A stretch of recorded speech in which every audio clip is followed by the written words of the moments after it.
د خیبر سیمې قانونو مالکانو د اتحادیې غړو ویلي په خیبر بیلابیلو سیمو کې قدرتي وسایل او معدنیات په ډیر شمیر کې موجود دي خو هغوی ته د کار کولو اجازه نه ورکولی کیږي د یادې اتحادیې غړو ویلي د کار کولو دپاره ورته قانوني اسناد یا لیزونه ورکړی شوي خو د غرونو نه ذخایر راویستلو دپاره د بارودو کارولو اجازه نه ورکول کیږي چې تقریبا 13 ادارې پکې اچولي ادارې مختلف ایجنسیانې باقي سی ټي ډي د آی بي د او سپیشل برانچ دی پکې او ایم آی د آی سی آی د دغه ټولو نه موږ د هر یو لیز هولډر چې کوم دی کلیرنس شوی دی او د هغې باوجود هم چې کوم دی اوس موږ لا په تیرا کې چې کوم دی موږ کارونه روان دي هغوی دا اجازات موږ لا نه راکوي د بارود د لایسنس چې هغه له EL4 یی او هغه د موږ یو قانوني او عیني حاکم دی او هغه اختیارات د ډي سي صاحب سره دي خو ډي سي صاحب له چې ورشو هغه دا یی چې یاره دا موږ له ادارې تاسو کلیرنس نه راکړی چې هني راکړی موږ دا هغه نشو درکولی لایسنس د اتوار یا یکشنبې په ورځ د خیبر د قانونو مالکانو اتحادیې لخوا په باړې پریس کلب کې یو ورځنۍ غونډه راجوړه شوې وه چې راپېښو شوو ستونزو نه قامي مشران او سیاسي ګوندونه خبر کړي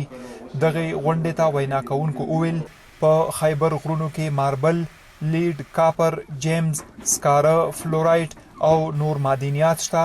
او دینه په لوی کچ ګټې ترلاسه کیدی شي اوس هم وویل چې هغه ایجنسو له تاسو لیسنونه جاري کړي نو موږ حق ته چې موږ جاري کو اوس چې دا لیسن موږ جاري نشي زمونږ ماشومان زمونږ خلک بدامني څه شي نه زیاتېږي چې کاروبار نه وي چې کاروبار د کله په یوې علاقې شي خلک په کاروبار شي په هغه شي نو بیا نه بدامني شته او نه دهشتګردي شته او هېڅ نشته دي موږ د بس دا لیسن جاري کړي بس کاروبار د ماشومان دي ټول به پرهیزګار شي څوک به څه کوي څوک به څه کوي نو هېڅ به نه وي په دې علاقې د یادې اتحادیې غړو ویلي په خیبر کې 116 لیزونه یا د کار کولو اسناد ورکړی شوي او که په دې قانونو کار پیل کړی شي نو 15 لکو نه زیات ځایي خلکو ته روزګار میلاویدی شي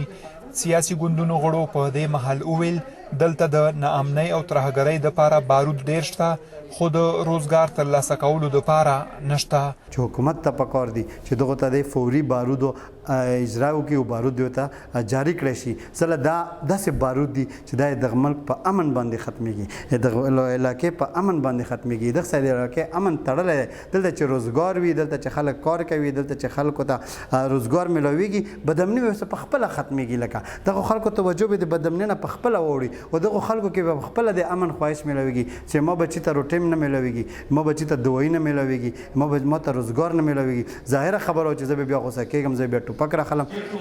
د خیبر سیمې د قانونو مالکانو ته د راپېښو شوو ستونزو په اړه مو د خیبر ډیپټي کمشنر د رای اخیستو هڅې وکړې خو د واتساپ د لارې پوښتنو ځواب ونه ویلو فرید شینواری وایس اف امریکا ډیوا پېښور